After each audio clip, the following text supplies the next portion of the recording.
Bismillahirrahmanirrahim. Assalamualaikum warahmatullahi wabarakatuh. Alhamdulillahi wa kafa, wassalatu wassalamu ala nabiyyina al-mustafa wa ala alihi wa ashabihi ahli sidqi wal wafa. Jamaah salat maghrib Masjid Munawwarah rahimahumullah. Alhamdulillah pada malam hari ini kita dapat melanjutkan yang rutin bulanan membaik kaji kitab Zadul Ma'ad fi Hadi Khairil Ibad. Jemaah sekalian, kita masih berada di bulan Oktober, di akhir-akhir bulan Oktober. Paling tidak ada dua peristiwa di bulan Oktober ini yang mengikat kita, ya. Yang pertama, pada tanggal 2 Oktober tahun 1187 Masehi, ketika itu Panglima Besar Salahuddin Al-Ayyubi memerdekakan, memenangkan perang salib dan memerdekakan Masjid Al-Aqsa dari tentara salib. Itu 2 Oktober 1187 Masehi. Kurang lebih bertepatan 25 atau 27 Rajab tahun 857 Hijriah. Ini di bulan Oktober. Kemudian di bulan Oktober juga 7 Oktober 2023 yang kemudian kita kenal dengan Tufan Al-Aqsa, saudara kita pejuang Palestina menembus Israel yang katanya kuat itu. Kemudian setelah 2 tahun, kurang lebih di 9 Oktober kemarin 2025 terjadi gencatan senjata. Tapi watak Israel itu watak pengkhianat. Jadi sudah gencatan senjata hanya dalam hitungan hari sudah 80 lebih pelanggaran. Mereka kembali mengepung dan seterusnya. Sebagai pengantar, coba kita lihat dalam sejarah Nabi. Ketika Rasulullah SAW hijrah ke Madinah itu ada 3 kabilah di Madinah. Ya. Kabilah Yahudi. Ada Yahudi Bani Qainuqa, bukan Bani Pamekasan, Pak. Bani Qainuqa, Bani Nadir dan Bani Quraidah. Kalau Bani Pamekasan kan bukan Yahudi.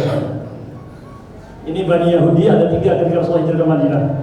Kemudian Rasulullah membuat kesepakatan damai yang kemudian kita kenal dengan nama Piagam Madinah. Umur setahun, di tahun kedua 2 Hijriah, Yahudi Bani Qainuqa ini sudah mulai mengkhianati perjanjian. Mereka membuli, menjelekkan atau menghina, merendahkan kaum muslimin yang menang di perang Badar. Menang saja oleh mereka dihina. Dan secara spesifik mereka mengganggu seorang wanita muslimah yang sedang berbelanja di pasar Bani Qainuqa ini. Disingkat auratnya sehingga terlihat auratnya, disingkat jilbabnya sehingga terlihat auratnya. Maka ada seorang laki-laki muslim yang dekat situ tidak terima, dibunuh Yahudi yang mengganggu tadi, Pak. Yahudi tidak terima, dibunuh muslim ini dan cekcok. Maka Rasulullah memberikan putusan hukuman kepada mereka, tapi mereka tidak terima. Maka oleh Rasulullah mereka dikurung, dikepung selama 15 hari. Yahudi Bani Qainuqa ini dikepung 15 hari, akhirnya mereka menyerah dan diusir pergi ke daerah Syam, Syria sekarang. Mereka boleh membawa apa saja yang bisa dibawa oleh onta-onta mereka, kendaraan mereka. Jadi baru setahun sudah mengkhianati. Ini Yahudi Bani Qainuqa. Di tahun keempat, Yahudi Bani Nadir juga mengkhianati perjanjian itu. Rasulullah waktu itu mendatangi mereka, ingin menyelesaikan, meminta bantuan perkara diat tentang dua orang yang harus membayar tebusan diat. Awalnya mereka pura-pura setuju, tapi rupanya mereka berencana ingin menjatuhkan batu besar. Rasulullah sedang duduk di bawah, mereka ingin bunuh Rasulullah dengan menjatuhkan batu besar dari atas rumah mereka. Tapi dengan izin Allah, malaikat Jibril memberitahu bahwa di atas Nabi ada batu, Nabi keburu pergi sehingga mereka tidak berhasil membunuh Nabi. Maka Rasulullah kemudian mengepung merubah mereka, kampung mereka selama 6 hari. Akhirnya mereka menyerah, ya, dan sebagian mereka lari ke Syria, ke Syam, sebagian lari ke Khaybar. Oleh Rasulullah dipersilakan mereka membawa apa saja yang bisa dibawa oleh onta mereka, kendaraan mereka, kecuali tidak boleh membawa senjata. Ini diabadikan dalam surat Al-Hasyr, ya, ayat 2 sampai ayat 5. Al-Hasyr mereka bawa, pintu-pintu rumahnya dibawa semua. Kami tidak boleh membawa senjata. Tahun berikutnya, tahun kelima, Yahudi tinggal satu, Bani Quraidah tadi, ya. Jadi Qainuqah pertama, kedua Bani Nadir, ketiga Yahudi Bani Quraidah. Mereka tinggal di dalam, di perang Ahzab atau perang Khandaq ini di tahun kelima, mereka mengkhianati Rasulullah dan kaum muslimin dengan berkoalisi dengan pasukan Arab, suku-suku Arab yang mengepung dari luar. Mereka membuka benteng, menyerang dari dalam. Akhirnya kaum muslimin tertekan dari dalam dan dari luar. Tapi dengan izin Allah, dengan strategi parit, kaum muslimin memenangi peperangan. Hukumannya apa? Kalau tadi yang lain cuma diusir, Pak. Karena mereka ini kan sudah memerangi, bahkan mengkhianati dari dalam, musuh dalam selingkuh. Kira-kira hukumannya apa? Orang yang seperti ini pengkhianat, memusuhi, memerangi dari dalam. Rasulullah menyerahkan putusannya kepada seorang sahabat yang disebutkan dalam riwayatnya ketika beliau wafat, ihtazza arsyur rahman, singgasana Allah itu bergetar ketika sahabat ini wafat. Sahabat siapa? Ustaz, siapa Ustaz? Ketika sahabat ini datang, Rasulullah mengatakan, qumu li sayyidikum, berdirilah kalian menyambut tokoh kalian ini. Jadi kalau ada orang lewat, ada orang datang, kita berdiri itu boleh, Pak. Malah Rasulullah merintahkan nih, berdirilah sambut tokoh kalian ini. Yang tidak boleh itu, Imam Nawawi menyebutkan bisa jadi hukumnya 5 berdiri. Memang ada hadis yang melarang kita berdiri kepada orang kalau orang tadi, kalau kita nggak berdiri jadi marah, Pak, GR. Saya kok nggak dihormati, saya datang kok nggak disambut, itu yang nggak boleh. Orang tua kita datang dari umroh, kita duduk aja, ya, nggak boleh berdiri, Pak. Disambut, Pak, orang tuanya datang dari perjalanan jauh, selamat. Ya, Rasul menyuruh para sahabat, qumu li sayyidikum. Beliau ini pemimpin, salah satu pemimpin suku Aus yang ada di Madinah. Aus atau Khosrau, salah satu suku itu. Namanya satu-satunya sahabat yang dari 10 sahabat yang dimasuk surga, satu-satunya dari Ansor. Yang lain kan dari Muhajirin yang 9, Pak. Ini satu-satunya yang dari Ansor. Jadi kalau ada orang berilmu, orang lebih tua, ya, ada guru kita, orang tua kita datang dari perjalanan, datang mana, kita bangun menyambut, itu malah dianjurkan. Qumu li sayyidikum. Ya kan? Jadi ya mas sekalian, sahabat ini disebutkan Sa'ad bin Mu'adz. Kata Rasulullah, Anda yang memutuskan. Mereka para pengkhianat itu diapakan? Kira-kira apa keputusannya, Pak? Ya, yang ikut perang dibunuh. Yang tidak ikut perang, siapa yang tidak ikut perang? Anak-anak dan perempuan ditawan. Hartanya dibagikan kepada kaum muslimin. Ketika beliau memberi keputusan seperti ini, kata Rasulullah dalam hadis Bukhari Muslim, keputusanmu seperti turun dari langit yang 7. Sesuai dengan firman Allah dalam surat Al-Ahzab ayat 26-27. Wa anzalal ladzina kafaru min sayasihim, ya. Surat Al-Ahzab 26-27. A'udzu billahi minasyaitonir rajim. Wa anzalal ladzina zaharuhum min ahli kitab min sayasihim wa qadhafa fi qulubihim ru'b fariqan taqtulun. Sekelompok tadi yang ikut perang dibunuh. Wa fariqan ta'sirun. Sekelompok lagi yang tidak ikut perang, anak-anak dan perempuan ditawan. Sesuai ayat Pak. Wa anzalal ladzina zaharuhum wa awrasahum ardhahum wa diyarahum wa amwalahum ardan lam tatawuha. Sementara tanahnya, harta mereka dibagikan sebagai ghanimah, rampasan perang. Bagaimana kalau keputusan kita itu sesuai dengan keputusan Al-Quran? Padahal Qurannya waktu itu belum. Ya. Jadi sahabat yang luar biasa, Sa'ad bin Mu'adz. Ya. Itu pengkhianatan yang ketiga. Berarti tahun kedua, tahun keempat, tahun kelima. Di tahun ketujuh perang apa Pak? Tahun ketujuh. Tadi mereka lari kemana? Yang Bani Nadir lari kemana? Khaybar. Tahun ketujuh di perang Khaybar. Jadi Yahudi yang masih ada di Jazirah Arab waktu itu. Jadi Khaybar ini dari Madinah kurang lebih 300 kilo. Dari Khaybar dari Madinah ke Badar 150. Dari Badar ke Khaybar 150 kan berarti kurang lebih 300 kilo. Kebetulan saya waktu tahun pertama kuliah di Madinah sempat sampai pakai bis kuning yang punya mahasiswa dan striker apa kayak kuno lah, mesinnya di depan itu. Ya, alhamdulillah nyampe juga butuhnya, ya, bisnya. Ya mas sekalian, jadi mereka kenapa diperangi dan dianggap berkhianat karena menghasut, memprovokasi suku-suku Arab untuk menyerang Rasulullah. Maka Rasulullah ya mengirim pasukan ke sana, beliau juga ikut. Beliau mengatakan la'utiyana rayata, ya malam-malam begini, karena perangnya dulu perangnya pagi Pak ya, nggak ada perang malam karena perang manual. Besok akan saya serahkan panji perang ini kepada rajulan, seseorang yuhibbullah wallahu yuhibbu. Rasulullah SAW. Saya akan berikan panji bendera ini, bendera perang ini kepada seorang yang mencintai Allah dan Allah mencintai dia. Maka malam itu semua sahabat dan mengadal gitu ya. Dia ditunjuk.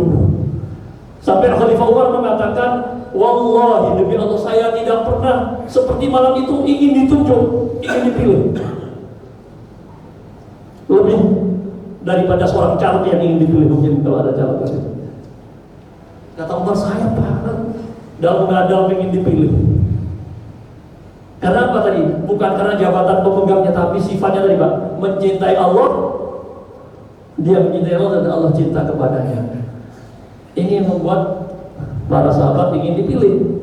Berarti sudah jelas dijamin dia mencintai Allah dan Allah cinta kepadanya.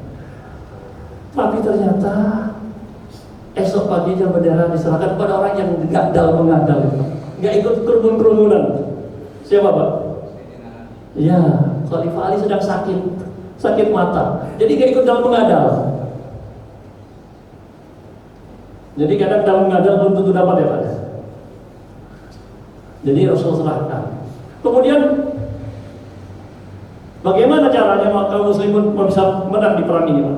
Kan mereka Khaybar ini, saya masih lihat bentengnya masih ada di atas Pak, tinggi gitu benteng-bentengnya. Gimana kaum muslimin dari bawah? Bagaimana caranya bisa menembus benteng itu? Kalau jalan biasa tinggal dipanah dari atas. Gimana caranya bisa menembus benteng itu? Gimana? Ada yang tahu caranya Pak? Jadi dibuat semacam ketapel besar, bukan batu, orang jadi batu ininya, dilempar masuk ke dalam. Di dalam baru perang, duel. Jadi orangnya dilempar, masuk Pak. Nah, karena perangnya kan manual. Ya, jadi jamaah sekalian, akhirnya kaum muslimin menang. Singkat cerita seperti itu. Akhirnya mereka kemudian sepakat untuk membagi separuh dari hasil perkebunan, banyak kebun kurma di sana. Hasil kebun kurmanya di separuhnya diserahkan kepada kaum muslimin, tapi kemudian pada akhirnya mereka juga mengkhianati. Sehingga akhirnya di zaman Khalifah Umar bin Abdul Aziz, semua orang Yahudi diusir keluar dari Jazirah Arab, dari Hijaz, dari Mekah Madinah. Jadi di zaman Khalifah Umar, Mekah Madinah sudah bersih dari orang Yahudi. Nah, itu cara mereka masuk ke benteng. Itu salah satu dalil alasan saudara-saudara kita Palestina menggunakan bom bunuh diri. Dan mereka masuk ke tempat musuh, Pak, dengan cara dilempar masuk ke dalam. Ini masuk ke tempat musuh dengan meledakkan diri. Kalau kita baca ceritanya macam-macam caranya. Ada masuk ke klub, mereka lagi main musik, datang dengan bawa seolah-olah pemain musik, tapi di situ isinya bom. Ya. Ada yang setuju, ada yang tidak setuju tentang bom bunuh diri itu, tapi masing-masing ijtihad kan. Jadi tadi alasannya apa? Seperti sahabat perang Khaybar ini masuk ke benteng, Pak. Cuma memang yang nggak setuju. Kalau masuk benteng kan perang Marwah dulu masih mungkin menang kan, tidak otomatis mati. Nah kalau mau bunuh diri, kemungkinan besarnya kan, ya bukan hanya mati, hancur Pak. Ala kulli hal seperti ini, walaupun kita nggak setuju, mereka juga punya dalil. Ya kan? Kita nggak setuju itu membunuh diri itu, membinasakan. Terus caranya gimana sampai ke musuh sana? Menggetarkan musuh. Jadi kelompok kecil, kota kecil, perjanjian damainya sampai didatangi oleh 12 kepala negara, termasuk presiden kita Pak Prabowo. Hadir ke Sharm el-Sheikh, Mesir. Negara kecil, Pak. Ya, mungkin tidak lebih besar dari kita, mungkin Madura. Wilayah kecil tapi menjadi perhatian dunia karena mereka. Ini kalau masalah-masalah cabang seperti ini, ijtihad hasil-hasil fikih begini, saya kira tidak ada masalah kita beda pendapat. Tapi nggak perlu menjatuhkan. Ya yang nggak setuju ya sudah silakan, nggak setuju, tapi saudara kita juga punya dalil itu, punya dasar Pak mereka tadi. Seperti sahabat-sahabat yang dilempar ke dalam benteng Khaybar itu dasarnya. Baik. Jadi dari dulu sampai sekarang polanya sama orang Yahudi, berkhianat. Perjanjian berkhianat, menghasut, memprovokasi, membunuh tokoh-tokoh. Jadi jamaah sekalian, kita bergembira dalam surat Al-Anfal. Allah SWT berfirman ayat 61, A'udzubillahi minasyaitonir rajim, wa in janahu lis-salmi fajnah laha wa tawakkal 'ala Allah. Kalau mereka cenderung mengajak berdamai, meminta berdamai, terima. Fajnahlah wa tawakkal 'ala Allah, dan serahkan kepada Allah. Wa tawakkal 'ala Allah. Innahu huwas sami'ul 'alim. Sesungguhnya Allah zat yang Maha mendengar dan Maha mengetahui. Allah Maha tahu rencana buruk mereka. Tapi kalau mereka cenderung damai, dan buktinya sudah terjadi perjanjian damai, gencatan senjata, tapi ya mereka seperti itu. Katanya ingin membebaskan masukan bantuan, susah juga bantuan masuk. Ya.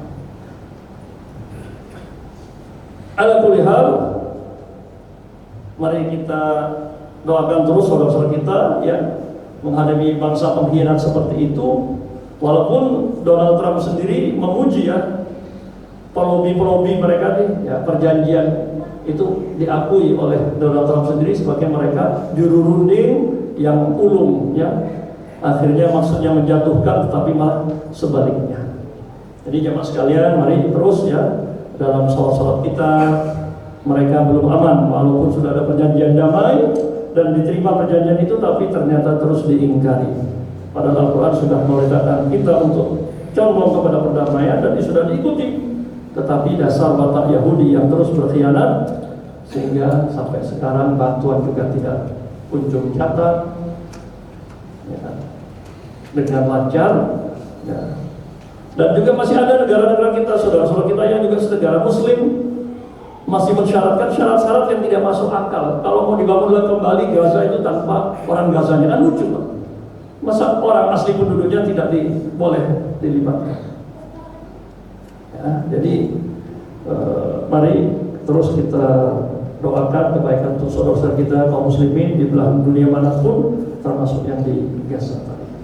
Nah, itu mungkin pengantar sebelum kita lanjutkan pada bulan yang lalu, tanggal 8 September, kita sudah menyelesaikan tentang bagaimana petunjuk Nabi SAW ketika beliau berjalan, baik berjalan sendirian atau ketika berjalan bersama para sahabat beliau. Malam ini kita lanjutkan fasal fi hadihi sallallahu alaihi wasallam. Ya, qala al-muallif rahimahullah, penulis kitab Imam Ibnu Qayyim rahimahullah berkata faslun. Kitab ini 4 jilid Pak, ya, ditulis dalam perjalanan dari Syam, dari sana daerah Syam sampai ke Mekah. Jadi ininya rujukannya di sini semua Pak. Sambil jalan bisa nulis kitab ini Pak. Luar biasa waktunya ulama dulu tuh berkah. Kita kalau sudah perjalanan kadang yang standar-standar aja bisa lupa Pak, ya. Sholat, baca Quran itu udah lupa. Ini beliau tulis karya ini dalam perjalanan.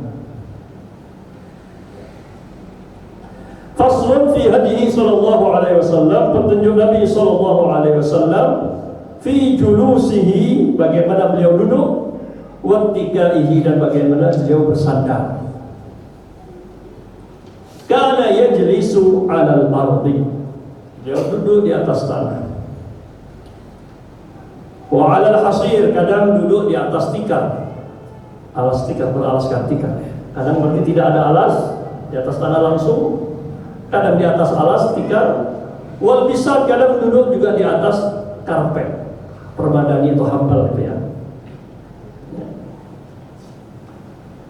Ini pernah ya, tanpa alas, pernah alas yang sederhana tikar, pernah alas yang bagus. Pernah semua. Waqalat Qailatu bintu Makhramah, seorang sahabat perempuan namanya Qailah bintu Makhramah berkata, ataitu Rasulullah sallallahu alaihi wasallam, saya bertemu mendatangi Rasulullah sallallahu alaihi wasallam, wa huwa qa'idun, wa huwa haliyah, beliau dalam keadaan duduk al-qurfusa. Apa al-qurfusa? Itu duduk menempelkan pahanya ke perut. Duduk apa namanya Pak, kalau bahasa kita? Jadi paha beliau ditempelkan ke perut. Ini berarti perutnya nggak buncit Pak ya. Kalau buncit susah. Duduk apa namanya Pak? Al-qurfusa bahasa Arabnya. Ya kayak kalau bersila kan seperti ini. Ini duduk. Ya. Ini menunjukkan juga berarti perut beliau tidak sulit. Kalau perutnya maju kan sulit duduk seperti ini. Falamma qalat Al-Qailah bintu Makhramah berkata lagi, falamma ra'aitu Rasulullah sallam, ketika saya melihat Rasulullah sallam kal mutakhashshi'in fil jilsah. Waktu itu posisi beliau duduk dalam keadaan tertunduk atau merendah. Ur'idtu minal faraq. Ya. Saya gemetar karena takut. Jadi posisi Rasulullah pernah duduk ya biasa normal, pernah duduk tadi meletakkan paha di perut, pernah juga duduk sambil menunduk gitu ya, sedang mungkin memikirkan sesuatu, sehingga kata beliau sahabat Qailah ini, saya ngeri begitu ya, gemetar karena takut ya. Nah, kalau duduk menunduk itu biasanya sedang memikirkan sesuatu yang serius gitu ya. Kemudian beliau melanjutkan, Ibnu Qayyim berkata, walamma qadima alaihi Adi bin Hatim, ketika Adi bin Hatim ya, datang, da'ahu ila manzilihi ya. Maka Nabi mengajak Hatim ke rumahnya. Faja'alat fa'alqat ilaihi al-jariyatu wisadatan yajlisu 'alaiha. Maka pembantu budak perempuan Nabi memberikan bantal agar diduduki oleh Nabi. Bantal ya, atau busa gitu ya, untuk diduduki. Tetapi kemudian Nabi tidak menduduki bantal tersebut, bahkan beliau faja'alaha, meletakkan bantal tersebut bainahu wa baina Ali, diletakkan di tengah antara beliau dengan Adi bin Hatim ini. Sementara beliau sendiri wa jalasa 'alal ardi, beliau sendiri duduk di atas tanah tanpa alas. Qala Adi, sahabat Adi bin Hatim berkata, fa'araftu annahu laisa bimalik. Dari situ saya tahu beliau bukan malaikat, manusia. Jadi abduhu wa rasuluh. Beliau manusia biasa, tapi kebetulan sebagai rasul. Ya. Kemudian Ibnu Qayyim melanjutkan, wa kana yastalqi ahyanan. Beliau kadang berbaring dengan terlentang, tidak tengkurap ya, terlentang. Kadang-kadang seperti itu. Wa rubbama, dan kadang-kadang wada'a ihda rijlaihi 'alal ukhra. Ya. Kadang meletakkan kaki yang satu di atas kaki yang lainnya. Sambil santai beliau duduk sambil kakinya dijulurkan di atas, satunya diletakkan di atas kaki yang lain. Wa kana yantaqiu 'ala al-wisada, kadang beliau bersandar ya, bertekan ke bantal atau satu alas gitu ya, busa. Wa rubbama ittaqa'a 'ala yasarihi. Jadi kadang gaya orang Arab santai kadang miring kanan ya, wa rubbama miring kiri, wa rubbama ittaqa'a 'ala yamini, kadang miring kanan. Jadi kan bukan tidur, duduk. Kalau tidur kan anjurannya kanan. Kalau duduk boleh kanan, boleh kiri. Ya, sambil kakinya dilonjorkan, salah satu diletakkan di atas yang lain. Wa kana idza taja fi khurujihi, ya, dan beliau jika saat bepergian membutuhkan satu kondisi di mana beliau membutuhkan, tawakkala ala ba'di ashabihi, kadang bersandar kepada sebagian sahabat beliau minat dha'fi, karena sudah mulai tua atau sedang sakit.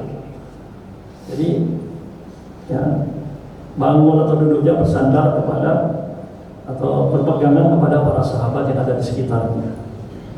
Kalau sudah tua kan begitu kan, bangun susah. Kalau nggak pegangan bisa nggak? Karena sekarang yang muda-muda juga bangun tanpa berpegangan sudah nggak kuat Pak. Nah, itu gak minat dha'fi, karena sudah kondisi fisik beliau yang sudah mulai lemah. Nah, ini beberapa petunjuk beliau, artinya beliau melakukan ini semua hal-hal yang mubah ya. Posisi duduk kita seperti apa? Mau duduk tanpa alas, oke. Menggunakan alas sederhana, pernah Nabi pakai alas yang bagus, apa yang ada? Ini kan masalah kepatutan saja Pak. Kepantasan, kepatutan. Sekarang kita diingatkan untuk ya, dengan kondisi ekonomi yang sulit jangan flexing katanya Pak ya. Kan yang ngajari flexing itu kan orang-orang di publik itu Pak. Semua lagi apa, sementara masyarakat sedang sulit gitu kan. Ya, lagi pamer tasnya yang 100 juta, 200 juta. Habis itu main-main dengan kucingnya yang ininya saja ratusan juta gitu. Sementara orang di bawah hanya cari 10.000, 20.000, susahnya luar biasa. Ya. Ini kan bisa menimbulkan iri, hasad. Ya. Kemudian ia kalau didapat dengan cara yang benar, kalau didapat dengan cara tidak benar, kemudian didoakan. Kalau satu orang Indonesia bisa merugikan negara 1.000 triliun itu gimana Pak? Satu orang merugikan negara dan cuma 1.000 triliun. Berapa nolnya? 1.000 triliun. Ya, jadi kepatutan saja. Ya, siapa yang di depan kita ini? Kalau kumpul dengan para tajir-tajir, silakan aja. Mau pakai yang mahal-mahal juga di kelasnya, nggak akan ada yang iri, Pak.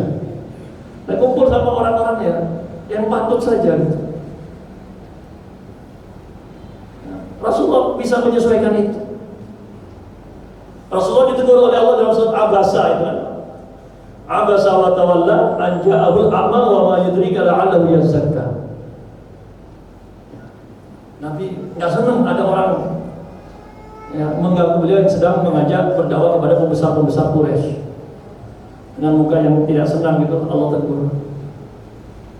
Amma man istaghna fa anta Abu Tasadda. Orang-orang Quraisy ini kan belum tentu mau mendengarkan, mau mendapatkan hidayah niat mereka. Kenapa Anda hadapi dia? Wa amma man ja'aka yas'a. Sementara Abdullah bin Umi Maktum yang semangat datang, yas'a itu berjalan semangat. Wa huwa yakhsha, dengan perasaan takut kepada Allah dan Rasulnya. Ingin mendapatkan petunjuk, mendapatkan arahan. Fa anta anhu talaha. Engkau berpaling dari.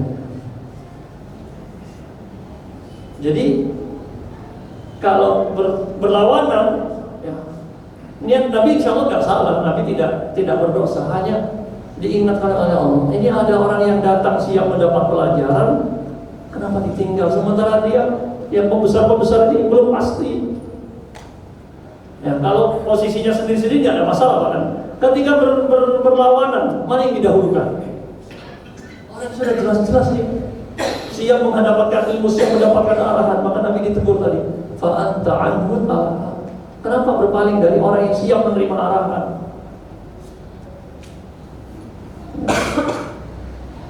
Jadi jemaah sekalian, ya ini nggak ada pejabat-pejabat di sini atau tokoh-tokoh publik gitu ya.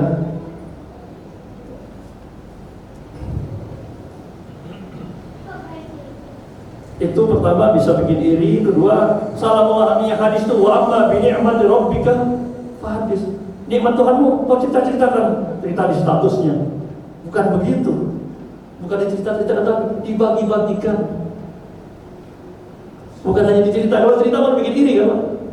Di foto-foto, disebar di statusnya, di medsosnya. Wa amma bi ni'mati rabbika fahadis, itu maksudnya diceritakan, maksudnya dibagi-bagikan. Jamaah sekalian, itu petunjuk Rasulullah SAW. Ini intinya apa? Kita harus bisa menempatkan diri. Ya, kapan berpenampilan seperti apa, bergaya seperti apa, tadi kan, menghadapi siapa. Ya kalau beliau menerima tamu, pakaian yang bagus, yang rapi.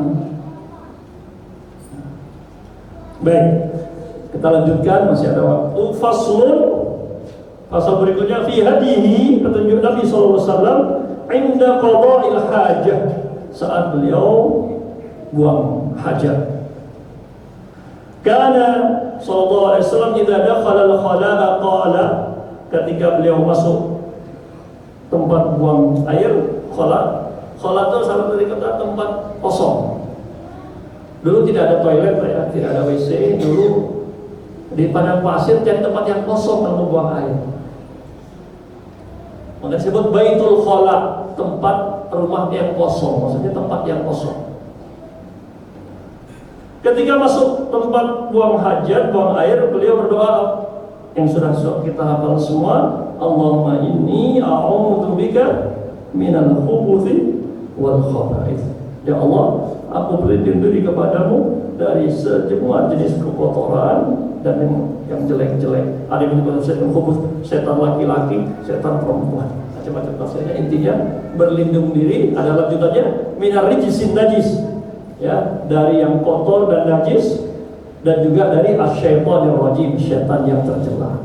Jadi dari kotorannya, terlihat kotorannya, benar-benar dibersihkan dari yang najis-najis, dan juga dari setan yang terkutuk, yang tidak terlihat.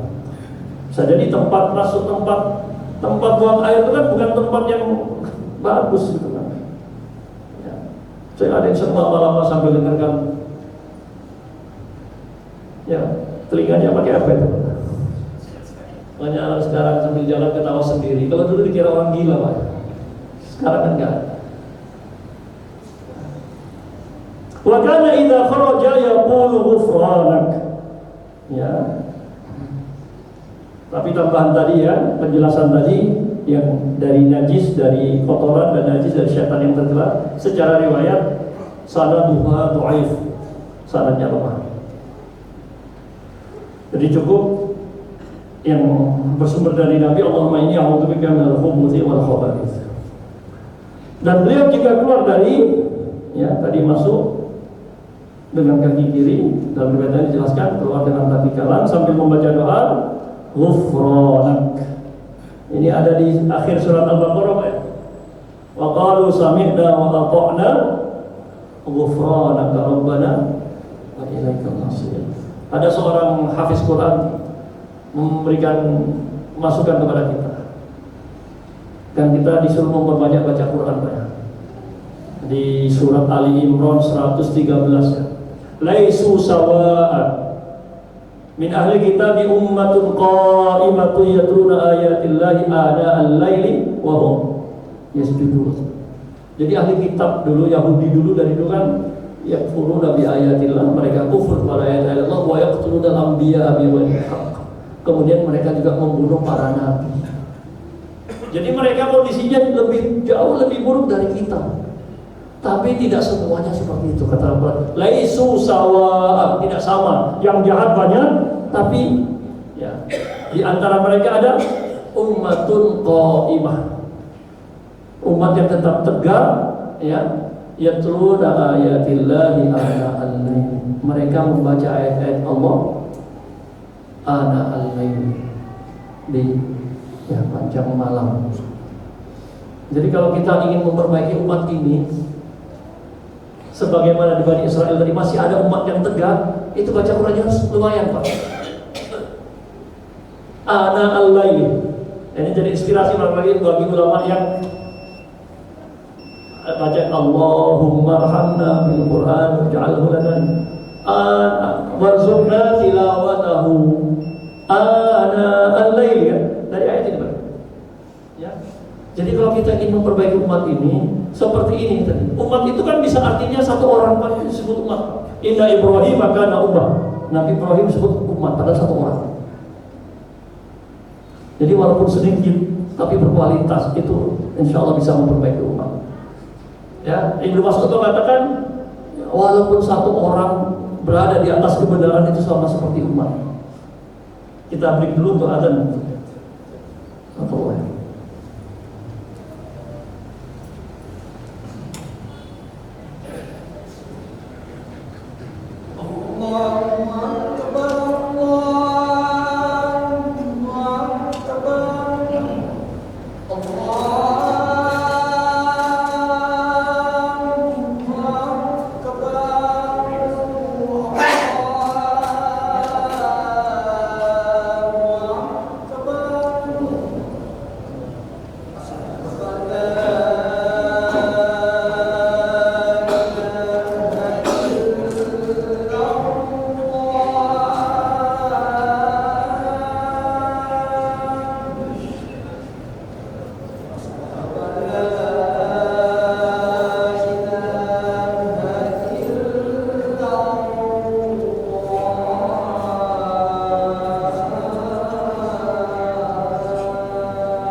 Baik, sambil menunggu iqamah masih ada waktu sekitar 10 menit ya. Kita lanjutkan sedikit tadi. Jadi harapan kita untuk islahul ummah, memperbaiki masyarakat kita ini sesungguhnya lebih besar daripada kondisi di Bani Israel. Karena ya, di kita insya Allah tidak ada yang sampai membunuh para nabinya, para pemimpinnya secara sengaja, tidak ada. Tapi yang dibutuhkan adalah orang-orang yang memang dekat dengan Al-Quran. Yatluna ayatillah, ana-al-lail, bacanya nggak sebentar, dan digunakan sambil sujud, dipakai sholat malamnya. Wahum yasjudun. Ya, ini tentu bagi kita semua yang ingin perbaikan umat ini, ya, mulai dari kita masing-masing mencoba semakin dekat dengan Al-Quran, terutama ini tantangannya memang berat ya, subuhnya semakin cepat Pak ya. Kalau malamnya telat, subuhnya bisa lewat jamaahnya ya. Kalau subuh insya Allah masih dapat jam apa sholatnya, tapi mungkin kalau malamnya telat, jamaahnya bisa lewat ya. Padahal tadi ciri kata Al-Quran tadi di 113 surat Al-Imran, dibaca Qurannya banyak dan dipakai sholat. Wahum yasjudun. Karena itu di akhir Al-Baqarah itu dikatakan, jadi kalau kita sudah punya niat mau baca Quran yang banyak, mau sholat malam bangunnya, niatkan saja sambil mengatakan ya Allah wa qalu sami'na wa ata'na. Kami insya Allah siap mendengar dan siap taat, siap melaksanakan. Ternyata bangunnya sudah la sholat, ya, sudah mepet dengan subuh, ya witir saja nggak ya. Daripada bangunnya sudah azan Pak. Kalau sudah azan kata hadis bala syaitanu fi udunaihi, berarti kalau bangunnya sudah azan penuh kencing setan di sini. Cuma nggak kelihatan Pak, sudah curut semua. Ya, jadi ini berat kan, musik subuhnya cepat. Kalau bangunnya sudah azan itu dikencingi setan ke telinganya. Ya, makanya kita ghufran ya Allah, ampunanmu ya Allah. Saya sudah berniat mau bangun sebelum subuh, tapi bangunnya sudah azan. Ya, terus niatnya jangan berhenti berniat baik. Ya. Allah, kalau kita sudah berusaha, Allah tidak akan la yukallifullahu nafsan illa wus'aha. Berusaha lagi, Rabbana la tuhammilna ma la taqata lana, jangan bebani di luar kemampuan kami ya Allah. Agar Allah membantu itu Pak. Fa'fu anna, maafkan kami, waghfir lana, ampuni kami, warhamna, rahmati kami. Fansurna 'alal qawmil. Sudah begitu, kita masih mau menang sama orang kafir, Pak. Ya. Tetap Allah menyuruh kita berdoa, bantulah menangkan kami atas orang kafir. Walaupun tadi jangan putus harapan. Ya, itu. Ghufranak ya Allah, kami minta ampunanmu. Sudah kami katakan sami'na wa ata'na, siap melaksanakan, ternyata ya bangun. Besok niat lagi. Kita akan la yukallifullahu nafsan illa wus'aha. Allah tidak akan membebani. Ya Allah, jangan bebankan kepada kami ma la taqata lana yang kami tidak mampu. Maafkan kami ya Allah. Fa'fu anna waghfir lana, ampuni kami ya Allah. Warhamna, masih rahmati kami, dan masih mau menang orang kafir ya Allah. Padahal kita masih banyak lalai jawab, tapi nggak apa-apa. Kata beliau tadi, ya, beliau hafiz Quran ini. Yang penting kita punya niat. Kalau sudah nggak punya niat, nggak punya harapan, ya. Misalkan kita masih punya harapan tadi untuk memperbaiki umat dan tadi bisa menang orang atas orang kafir, walaupun ya nggak selesai targetnya. Wallahu ta'ala alam, kita sampai cukupkan di sini dulu.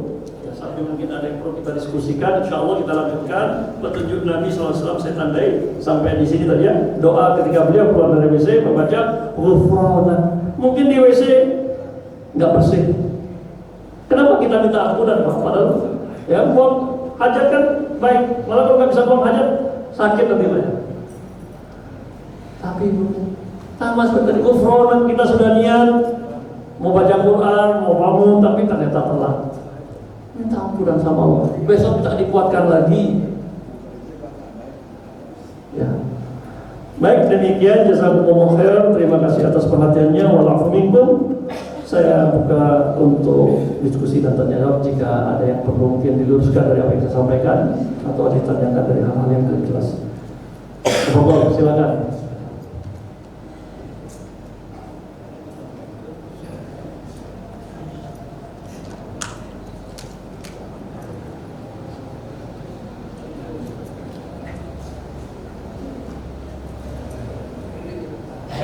Kalau tidak ada, sambil menunggu, ada.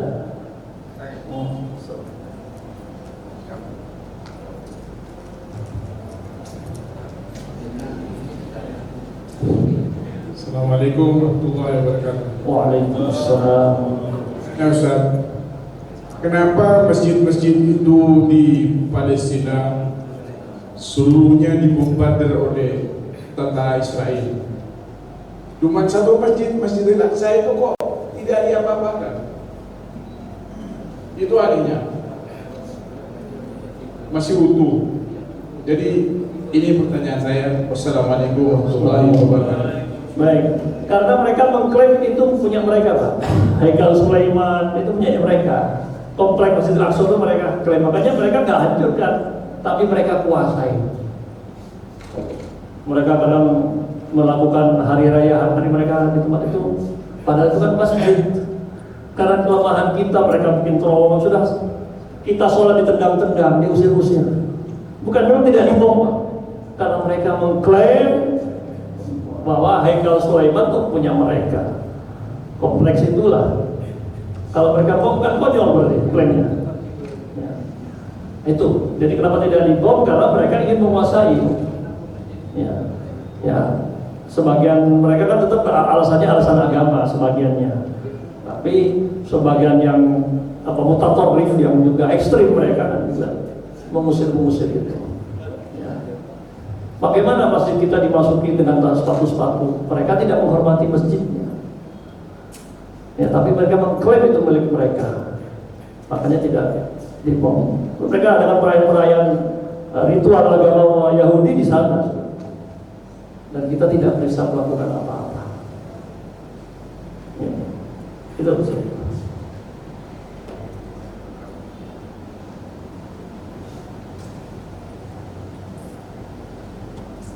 Baik, ada lagi, Ustaz? Bapak sekalian.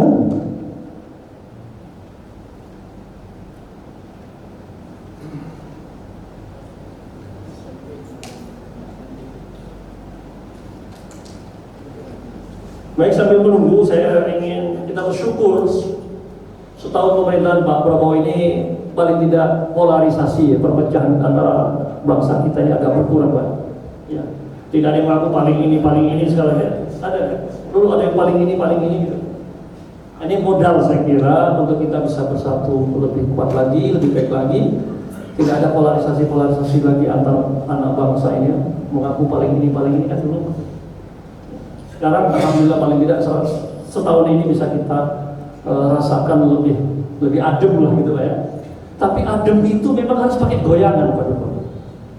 Sakinah itu muncul setelah ada goncangan. Sakinah, rumah tangga yang sakinah bukan berarti nggak ada ribut-ributnya kan, Pak? Kalau rumah tangga nggak pernah ribut tuh. Rumah tangga jangan rumah tangganya orang bisu. Mesti ya ada goncangan. Coba sakana, asal katanya sin kaf nun itu. Sakinah, tenang, damai. Sakan itu tempat tinggal. Orang miskin kenapa dinamakan miskin? Karena dia tenang, nggak punya uang, malam minggu orang jalan-jalan dia di rumahnya aja. Di asal kata miskin itu dari sakana juga, tenang, adem, nggak bisa gerak kemana-mana, nggak ada dananya. Jadi miskin dia. Tenang saja, orang malam mingguan kemana, jalan-jalan rekreasi kemana, dia tenang aja di rumahnya, karena nggak ada dananya. Begitu pula sakinah itu sikin, apa arti sikin, Pak? Pisau. Jadi sakinah, tenang, damai itu dapat setelah ada rasa pedih, ada goncangan. Sekarang lagi musim ngopi, Pak ya. Suka kopi apa, Arabica atau Robusta, diajak temannya ngopi di kafe yang enak, cocok, seneng nggak? Yang suka durian diajak durian montong, durian apa, king, musang king, seneng nggak Pak? Bahagia nggak? Apa bedanya senang dan bahagia? Nah, ini maksudnya kadang kita baca Quran pun, ya, senang atau bahagia? Kalau dipuji orang senang, itu senang belum bahagia. Kalau gak ada yang puji, kemudian dia tidak senang, berarti dia masuk kesenangan, itu bukan bahagia. Bahagia itu lahir dari dalam. Kalau kesenangan faktor dari luar. Bapak tiba-tiba oleh atasannya dikasih gaji, biasa gajinya 5 juta, tiba-tiba dikasih 10 juta. Senang nggak? Senang. Tapi besok bulan depan dikurangi jadi 4 juta atau kembali ke awal 4 juta. Senang apa bahagia? Nggak senang jelas ya? Bahagia. Karena ya sudah, takdir saya mungkin kemarin itu hanya bonus kebetulan, bersyukur. Ketika dikurangi sabar, nggak marah-marah. Apa ini majikan saya? Wow, itu nggak bahagia karena senang. Tidak senang faktor luar, bahagia itu faktor dalam. Jadi Bapak Ibu sekalian, ya kurang lebih seperti itu. Quran pun juga begitu tadi. Kalau kita baca Quran itu bahagia saat orang memuji, saat orang ramai atau sepi, itu dari dalam. Tapi kalau hanya senang nih, ya ada orang memuji senang, berarti itu faktor luar. Sifatnya kesenangan. Mudah-mudahan kita semua, ya, goncangan-goncangan periode yang lalu mungkin masa kemarin itu mudah-mudahan bisa mendatangkan kebaikan lebih di masa yang akan datang. Kita doakan pemimpin-pemimpin kita, ya, lebih menyayangi rakyatnya lagi. Ya, wali alaina man yarhamuna. Ya Allah, jadikanlah pemimpin-pemimpin kami ini orang-orang yang menyayangi kami, menyayangi kami. Ya, kalau 100 triliun kembali ke sini negara, mau bikin berapa masjid, pesantren, rumah sakit, 1000 triliun. Ya, jadi insya Allah negara kita ini luar biasa, sumber daya alam yang kaya. Insya Allah bisa juga memberikan mungkin nanti ke depan pendidikan gratis, ya, biaya berobat yang tidak mahal paling tidak. Ya kalau pertalite 4.000, jadi 10.000 kan. Ya, kalau Pak Prabowo bisa turunkan jadi 7.000, saya kira nggak usah kampanye, dipilih lagi. Itu pertalite turun jadi 6.000.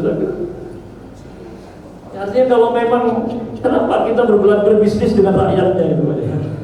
Ya sekali lagi mudah-mudahan, ya, bisa Pak. Alhamdulillah baru setahun sudah bicara di PBB. 10 tahun yang lalu kita nggak pernah kedengaran di dunia. Ya. Nah, ini tidak kampanye. Ini berharap, berdoa agar kita sebagai bangsa dan umatnya tadi bisa mendapatkan perbaikan. Ya, perbaikan tadi dengan dekat dengan Quran tadi. Masing-masing kita semakin dekat dengan Quran, insya Allah Allah akan merahmati kita. Allahumma arhamna bil Quran tadi kan. Dengan Quran nyambung dengan Allah. Wa kadzalika ja'alna ruham min amrina. Ruh kita tuh nyambung dengan Allah lewat Quran. Ini kalau Allah, kalau kita baca Quran berarti ruh kita nyambung dengan Allah. Aku lupa lihat demikian yang bisa saya sampaikan. Mohon maaf. Subhanallah wa bihamdika, asyhadu an la ilaha illa anta, astaghfiruka wa atubu ilaik. Assalamualaikum warahmatullahi wabarakatuh.